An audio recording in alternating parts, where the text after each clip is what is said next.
दोस्तों, क्या आपको पता है जो दवाई आप मेडिकल स्टोर से 500 रुपये में खरीदते हैं वही दवाई आपको सिर्फ 50 रुपये में मिल सकती है।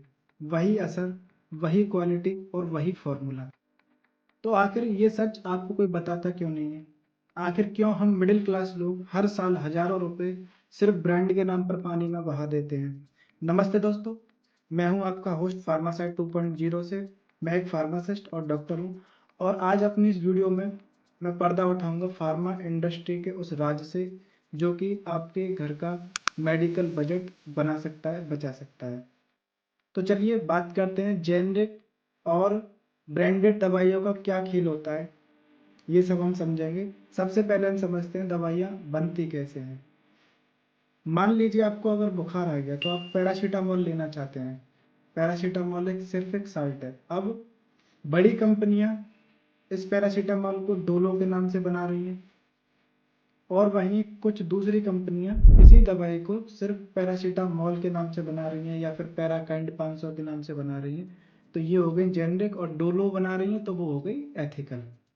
अब समझने वाली बात समझिए, ये जो टेस्ट में जब ये दवाइयाँ पास होती हैं, जो इनका केमिकल होता है पैरासीटामोल 500 mg और 650 mg, ये दोनों में ही 100% सेम होता है।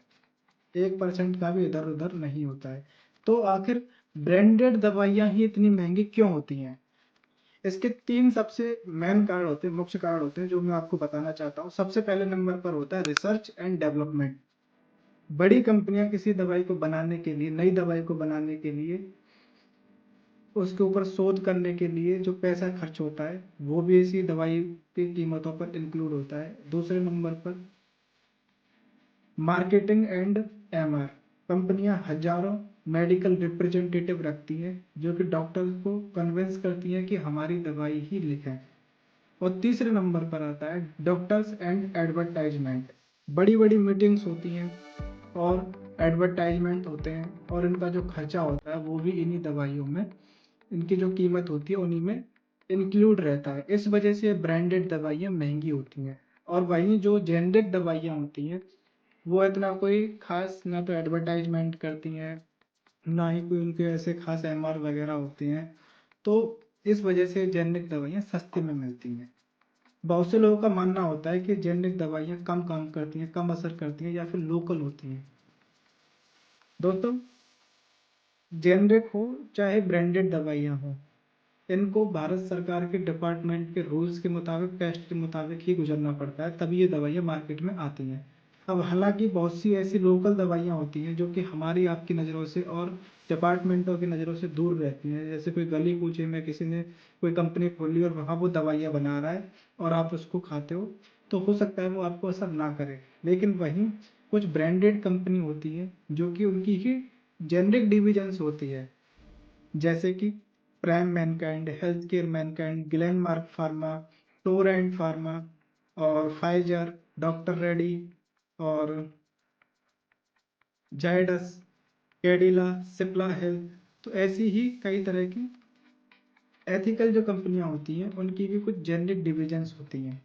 अब समझते हैं जो WHO, GMP और DGCI के जो रूल्स होते हैं वो बड़े सख्त होते हैं। इन सभी नियमों से ब्रांडेड और जेनरिक दोनों दवाइयों को गुजरना पड़ता है, और एक टेस्ट होता है बायो इक्विवेलेंस टेस्ट। इस टेस्ट से जेनरिक दवाई को भी ब्रांडेड दवाई की तरह उसी ताकत से, उसी स्पीड से गुजरना पड़ता है जिस तरह से ब्रांडेड गुजरती है, तभी ये टेस्ट में पास हो पाती है और मार्केट में आ पाती है। अगर ये टेस्ट में पास नहीं होती है तो मार्केट में आ नहीं सकती।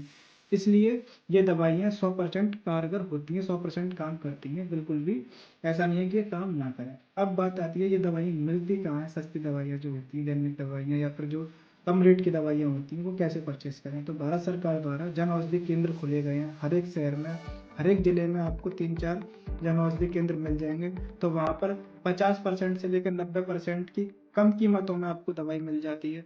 और दूसरे नंबर पर हर एक शहर में जेनरिक मेडिकल स्टोर्स होते हैं, वहाँ से भी आप परचेस कर सकते हो।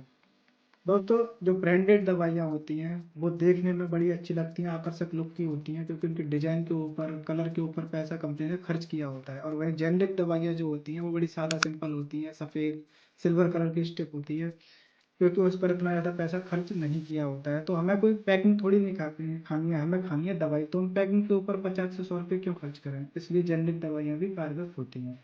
दोस्तों, सेहत सबका हक है, गरीबी की वजह से किसी का इलाज ना रुके, यही फार्मासाइट 2.0 का मकसद है।